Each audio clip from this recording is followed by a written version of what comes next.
બાળકો, તમે ઘણા પક્ષીઓ જોયા હશે, ખરું ને? તમે બતકના બચ્ચાને ઓળખો છો?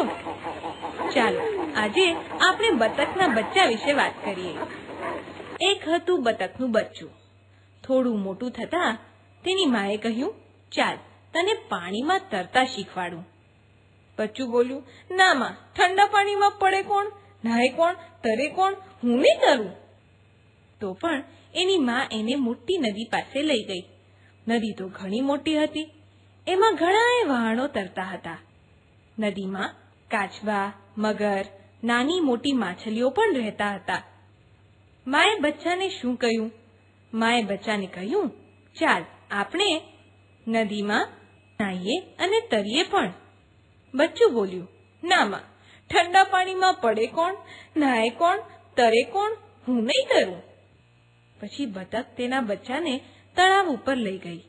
તળાવના કાંઠે જાત જાતના ફૂલો હતા, તેમજ કમળના ફૂલો પણ હતા.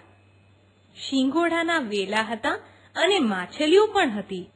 માએ બચ્ચાને કહ્યું, ચાલ આપણે તળાવમાં નાહીએ અને તરીએ પણ.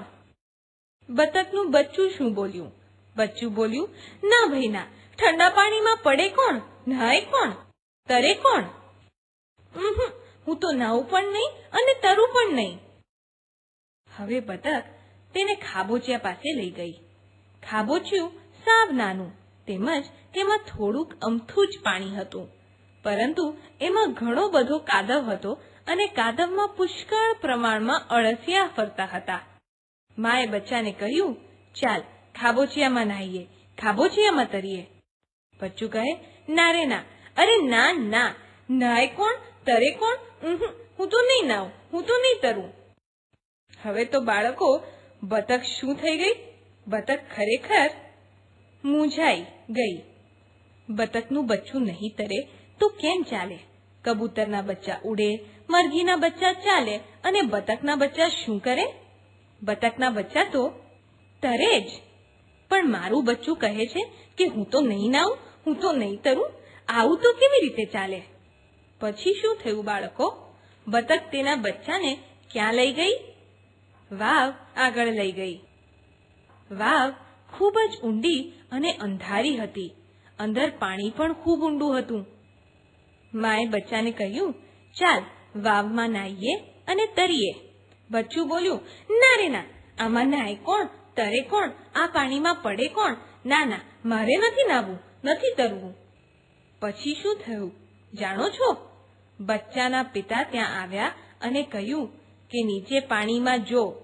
જેવું બચ્ચું નીચું નમ્યું કે બચ્ચાના પિતાએ એને પાણીમાં ધક્કો માર્યો અને બચ્ચું ક્યાં પડી ગયું જાણો છો? બચ્ચું પાણીમાં જ પડી ગયું. પછી એની જાતે જ બહાર આવ્યું. એમ કરતા તેને તરતા આવડી ગયું. બચ્ચું પાણીમાં પાંખો ફફડાવે ને તરે, એમાં એને બહુ જ મજા પડી.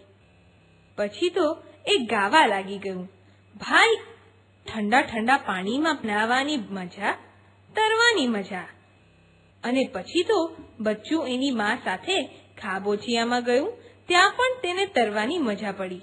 નદીએ ગયું, ત્યાં એને નાહવાની, તરવાની ખૂબ જ મજા પડી. આ દ્રશ્ય જોઈને બચ્ચાના પિતાએ બચ્ચાને કહ્યું, શાબાશ, શાબાશ.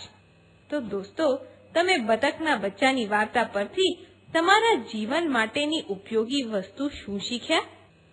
આપણે એ શીખ્યા કે જીવનમાં ક્યારેય પણ ડરવું જોઈએ નહીં.